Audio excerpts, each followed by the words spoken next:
जय स्वामीनारायण। परम पूज्य गुरु हरि महंत स्वामी महाराज, श्रद्धेय संतगण, सत्संगी परिवार के सभी सदस्य, अन्य महानुभाव और विशाल स्टेडियम में पधारे देवी और सज्जनों, कार्यकर सुवर्ण महोत्सव के इस अवसर पर मैं भगवान स्वामीनारायण के चरणों में प्रणाम करता हूं। आज प्रमुख स्वामी महाराज की 103वीं जन्म जयंती का महोत्सव भी है। मैं गुरु हरि प्रगट ब्रह्म स्वरूप प्रमुख स्वामी महाराज को भी नमन करता हूं। भगवान स्वामीनारायण की शिक्षाएं, प्रमुख स्वामी महाराज के संकल्प आज परम पूज्य गुरु हरिमहंत स्वामी महाराज के श्रम और समर्पण से फलित हो रहे हैं। ये इतना बड़ा कार्यक्रम, 1 लाख कार्यकर्ता, युवाओं और बच्चों द्वारा बीज, वृक्ष और फल के भाव को अभिव्यक्त करते हुए सांस्कृतिक कार्यक्रम। मैं आपके बीच भले ही साक्षात उपस्थित नहीं हो सका हूं, लेकिन मैं इस आयोजन की ऊर्जा को हृदय से महसूस कर रहा हूं।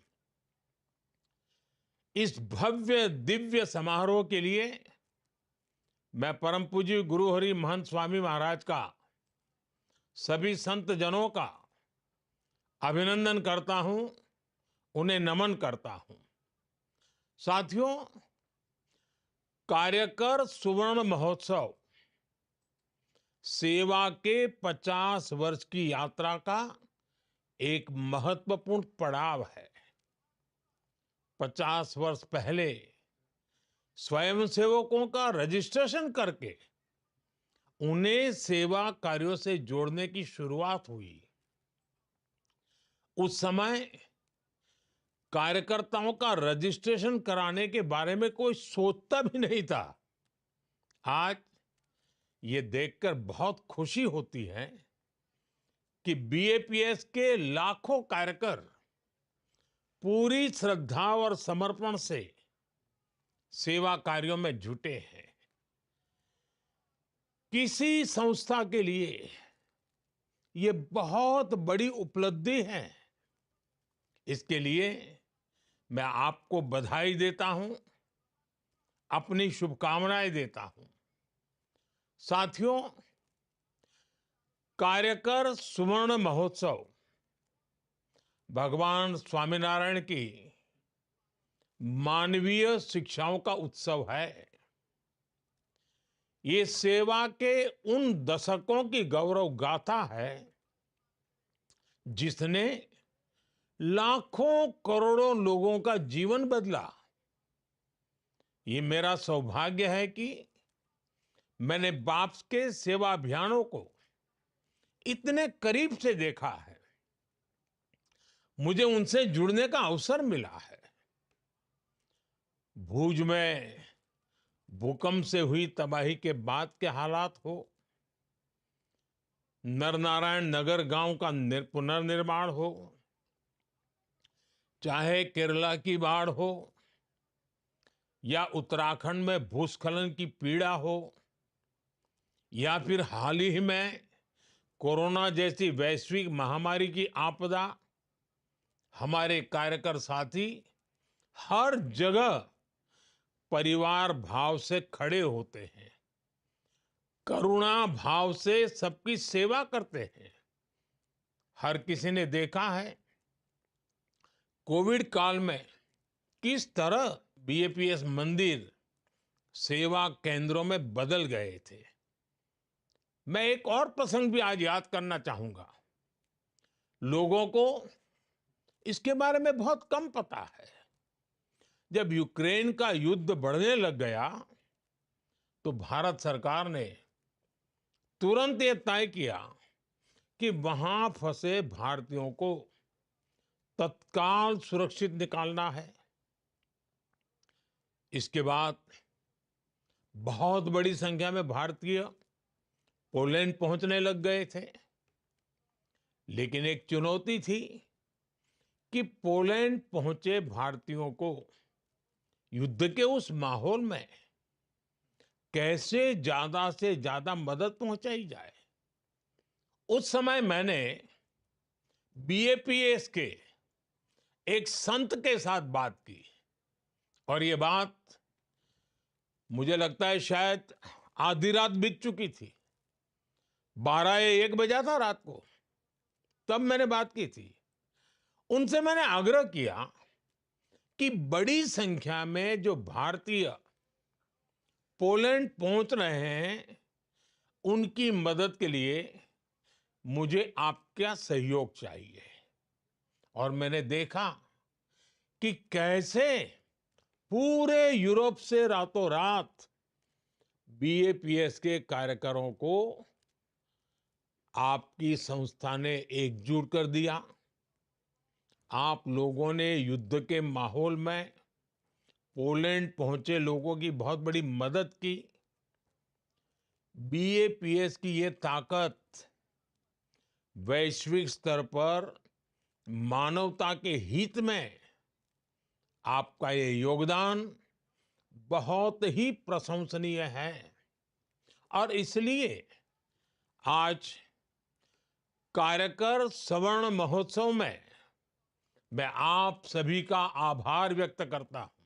आज बीएपीएस के कार्यकर दुनिया भर में सेवा के माध्यम से करोड़ों लोगों के जीवन में परिवर्तन ला रहे हैं।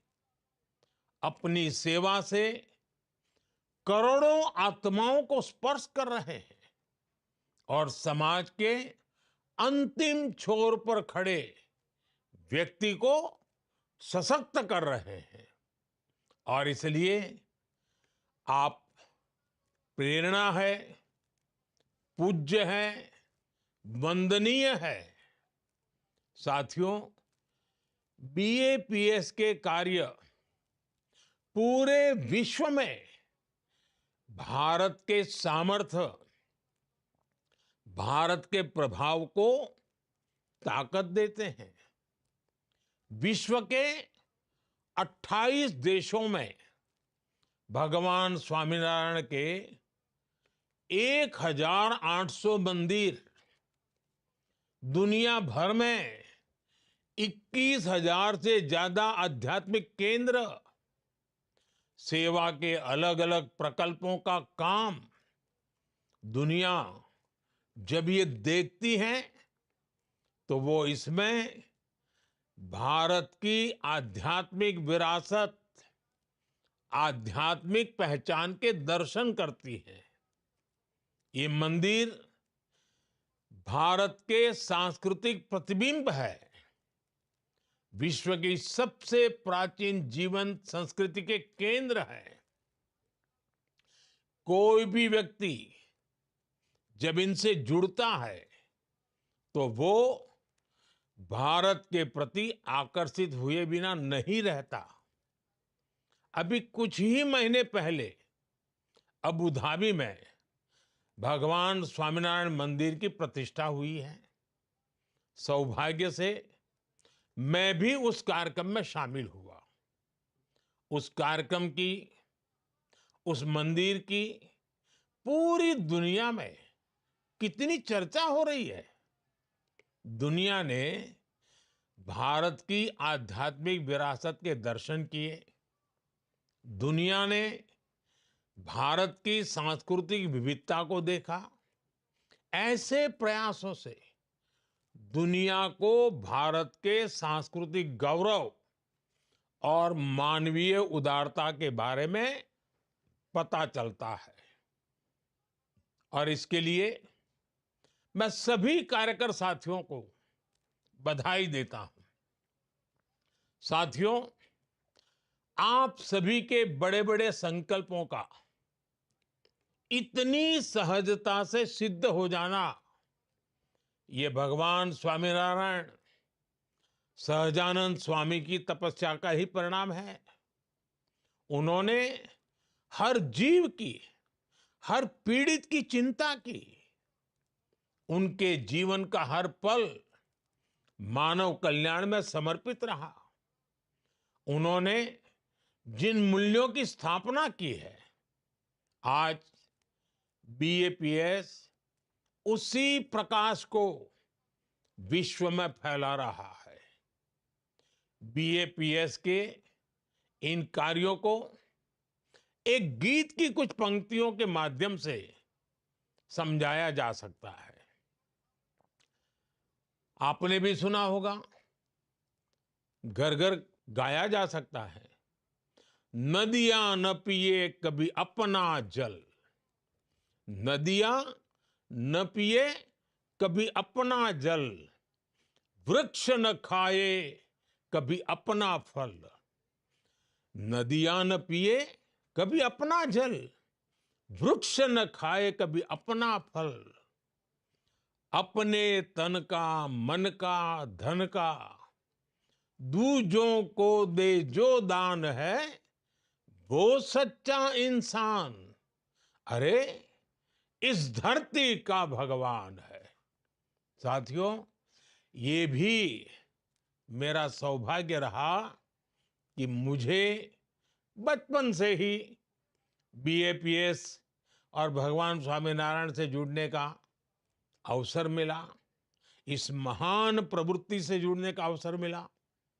मुझे प्रमुख स्वामी महाराज का जो प्रेम और स्नेह मिला, वो मेरे जीवन की पूंजी है। उनके साथ कितने ही व्यक्तिगत प्रसंग है जो मेरे जीवन का अभिन्न हिस्सा बन गए हैं। जब मैं सार्वजनिक जीवन में नहीं था, जब मैं मुख्यमंत्री नहीं था, और जब मुख्यमंत्री बना, जब प्रधानमंत्री बना, हर पल उनका मार्गदर्शन रहा। जब साबरमती में नर्मदा का पानी आया, तो उस ऐतिहासिक अवसर को आशीर्वाद देने परम पूज्य प्रमुख स्वामी जी स्वयं आए थे। बरसों पहले एक बार स्वामी जी के मार्गदर्शन में स्वामीनारायण महामंत्र महोत्सव हुआ था, या उसके अगले साल स्वामीनारायण मंत्र लेखन महोत्सव हुआ। मैं वो पल कभी भूलता नहीं हूं। मंत्र लेखन का वो विचार अपने आप में अद्भुत था। मुझ पर उनका जो आध्यात्मिक स्नेह था, जो पुत्रवत भाव था, वो शब्दों में कहना मुश्किल है। जन कल्याण के कार्यों में प्रमुख स्वामी महाराज का आशीर्वाद हमेशा मुझे मिलता रहा।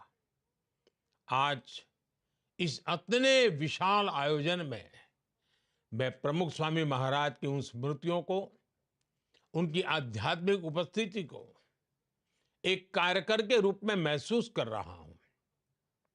साथियों, हमारी संस्कृति में सेवा को सबसे बड़ा धर्म माना गया है। सेवा परमो धर्मः। ये सिर्फ शब्द नहीं, ये हमारे जीवन मूल्य है।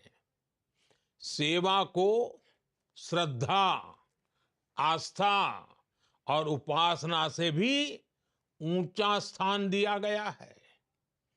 कहा भी गया है, जन सेवा तो जनार्दन सेवा के ही बराबर है। सेवा वो है जिसमें स्व का भाव नहीं रह जाता है। जब आप मेडिकल कैंप में मरीजों की सेवा करते हैं, जब आप किसी जरूरतमंद को खाना खिलाते हैं, जब आप किसी बच्चे को पढ़ाते हैं, तो आप सिर्फ दूसरों की मदद नहीं कर रहे होते हैं। इस दौरान आपके अंदर परिवर्तन की एक अद्भुत प्रक्रिया शुरू हो जाती है। इससे आपकी आध्यात्मिक यात्रा को दिशा मिलती है, मजबूती मिलती है। और ये सेवा जब हजारों लाखों कार्यकर्ताओं के साथ मिलकर एक ऑर्गेनाइज रूप में संगठित रूप में की जाती है, एक संस्था के रूप में की जाती है, एक आंदोलन स्वरूप के रूप किया जाता है, तो अद्भुत परिणाम मिलते हैं। इस तरह की संस्थागत सेवा में समाज की, देश की बड़ी बड़ी समस्याओं के समाधान का सामर्थ्य होता है। इससे अनेक बुराइयों को खत्म किया जा सकता है।